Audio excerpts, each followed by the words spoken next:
Hello dear students, welcome to Kotda classes. आज के इस जीएसटी के वीडियो में अपन जीएसटी के जो विभिन्न फॉर्म हैं, आपने फॉर्म के बारे में बहुत सी बात सुना होगा कि GSTR 1 भर रहे हैं हम, GSTR 2 भर रहे हैं, GSTR 3।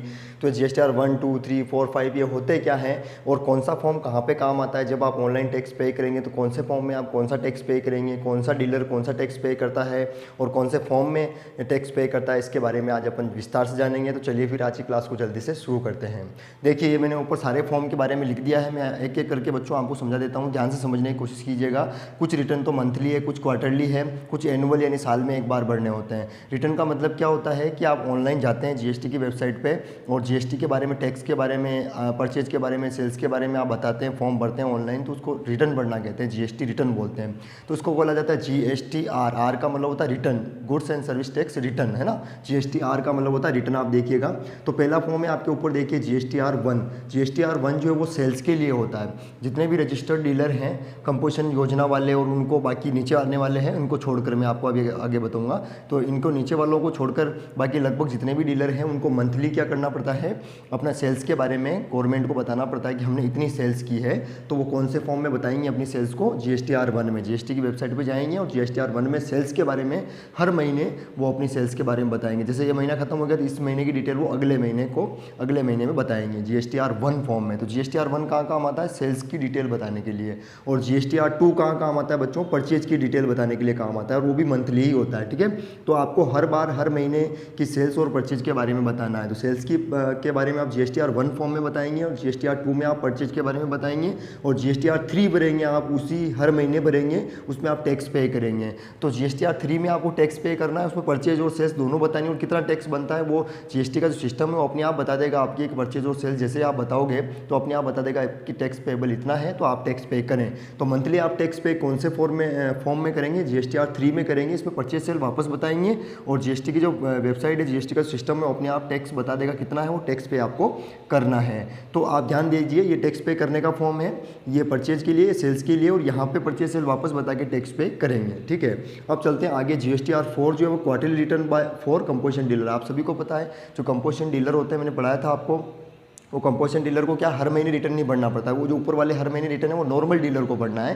कंपोजिशन डीलर वाले व्यापारी को नहीं ये फॉर्म भरना है, उसको केवल GSTR 4 फॉर्म भरना है और उसमें क्वार्टरली रिटर्न करना है, यानी 3 महीने में एक बार। क्वार्टरली का मतलब होता है 3 महीने में एक बार रिटर्न फाइल करना है। तो इनके हर महीने की झंझट खत्म हो गई। मैंने आपको पहले बताया था कंपोजिशन डीलर जो होते हैं वो हर महीने रिटर्न फाइल नहीं करते, 3 महीने में एक बार रिटर्न फाइल करते हैं। ठीक है, तो क्वार्टरली रिटर्न किसके लिए, GSTR 4 कंपोजिशन डीलर के लिए, ध्यान दीजिएगा। ठीक है, फिर GSTR 5 जो है वो नॉन रेजिडेंट टैक्सेबल पर्सन के लिए। ध्यान दीजिए, नॉन रेजिडेंट टैक्सेबल पर्सन वह पर्सन होते हैं जो गैर निवासी होते हैं, मतलब अपने देश के रहने वाले नहीं है। ध्यान दीजिए, नॉन रेजिडेंट है, अपने देश के रहने वाले नहीं है, लेकिन अपने देश में बिजनेस करते हैं, इसलिए उसको टैक्स पे करना है। तो वो व्यक्ति क्या करेंगे, GSTR 5 में अपना रिटर्न फाइल करेंगे मंथली। ठीक है, वो फिर GSTR 1, 2 में नहीं जाएंगे। ठीक है, ये स्पेशल कंडीशन है, ये यहाँ आएंगे। तो नॉन रेजिडेंट जो है टैक्सेबल पर्सन वो मंथली रिटर्न फाइल करेगा, लेकिन कौन से फॉर्म में करेगा, GSTR 5 में फॉर्म भरेगा। ठीक है, और GSTR 6 में कौन भरेगा, इनपुट सर्विस डिस्ट्रीब्यूटर। मैंने इनपुट सर्विस डिस्ट्रीब्यूटर के बारे में आपको कल वाली वीडियो में बताया था। जो इनपुट सर्विस डिस्ट्रीब्यूटर होते हैं वो भी मंथली रिटर्न भरेंगे, लेकिन कौन से फॉर्म में भरेंगे, GSTR 6 में भरेंगे। यानी GSTR 6 केवल किसके लिए, इनपुट सर्विस डिस्ट्रीब्यूटर के लिए, ध्यान दीजिए। ठीक है, फिर GSTR 7 में कौन अपना TDS देने वाला। TDS तो आप सभी जानते होंगे, इनकम टैक्स की टॉपिक है। TDS का मतलब होता है टैक्स डिडक्टेड एट सोर्स, यानी जब आप इनकम देते हैं किसी को तो इनकम देते वक्त वहीं पर आप टैक्स काट लेते हैं। ठीक है, इसको TDS बोला जाता है, आपने इनकम टैक्स में पढ़ा होगा। तो TDS काटने वाले जो सप्लायर्स हैं वो मंथली रिटर्न भरते हैं, यानी जो भी TDS काटने के लिए ऑथोराइज्ड हैं वो सप्लायर अपना रिटर्न कौन से फॉर्म में भरेंगे, GSTR 7 में भरेंगे। ठीक है, और GSTR 8 में कौन भरेगा, ई-कॉमर्स ऑपरेटर। ई-कॉमर्स ऑपरेटर जितने भी आपके अमेजॉन, फ्लिपकार्ट वगैरह वो मंथली रिटर्न फाइल करेंगे, लेकिन कौन से में करेंगे, GSTR 8 फॉर्म में अपना रिटर्न फाइल करेंगे। ठीक है, ध्यान से देखिए आगे, लास्ट में मैं एक बार और रिपीट करूंगा, पूरी बात और बताऊंगा, ध्यान से देखते समझते हुए चलिएगा कि GSTR 9 अब किसके लिए, GSTR 9 फिर एनुअल रिटर्न है। एनुअल रिटर्न का मतलब होता है कि आप मंथली या क्वार्टरली रिटर्न तो फाइल कर ही रहे हैं, तो उसके बाद पूरा साल कंप्लीट हो गया आपके, तो पूरा साल कंप्लीट होने के बाद पूरे साल की परचेज, सेल और टैक्स भी आपको बताना पड़ता है वापस लास्ट में जाके। ठीक है, तो एनुअल रिटर्न कहलाता है, वार्षिक, यानी पूरे साल में एक बार भरना पड़ता है। ठीक है, हर महीने तो आप भर ही रहे हैं, लेकिन जब साल खत्म हो गया, साल खत्म होने के बाद भी आपको एक रिटर्न फाइल करना पड़ता है, उसको एनुअल रिटर्न बोला जाता है। तो एनुअल रिटर्न जो है वो GSTR 9 फॉर्म में भरा जाता है। ठीक है, और GSTR 9A जो है annual return by composition dealer. अगर आप कंपोजिशन डीलर हैं तो फिर आप एनुअल रिटर्न भरेंगे, लेकिन GSTR 9A में भरेंगे। तो 9A स्पेशल किसके लिए है? कंपोजिशन डीलर के लिए, और बाकी सबके लिए 9 है। ठीक है, ध्यान दीजिएगा। बाकी एनुअल रिटर्न भरना है तो 9 है आपके लिए, सबके लिए, लेकिन कंपोजिशन डीलर के लिए 9A है। ठीक है, फॉर्म संख्या 9A में ही वो अपना एनुअल रिटर्न फाइल करेंगे। उसके बाद GSTR 10 में आप फाइनल रिटर्न देंगे। आप कहेंगे सर आप फाइनल रिटर्न क्या है? देखिए होता क्या है कि मान लीजिए अब आप अपनी दुकान बंद कर रहे हैं, अपना बिजनेस बंद कर रहे हैं, तो आपने GST का रजिस्ट्रेशन जो है कैंसिल करवा दिया। अब आपकी GST के रजिस्ट्रेशन की जरूरत ही नहीं, क्योंकि आप अपना बिजनेस ही बंद कर रहे हैं, ऐसी कंडीशन है मतलब आपके सामने। तो आप GST का रजिस्ट्रेशन कैंसिल करवा सकते हैं, बिल्कुल।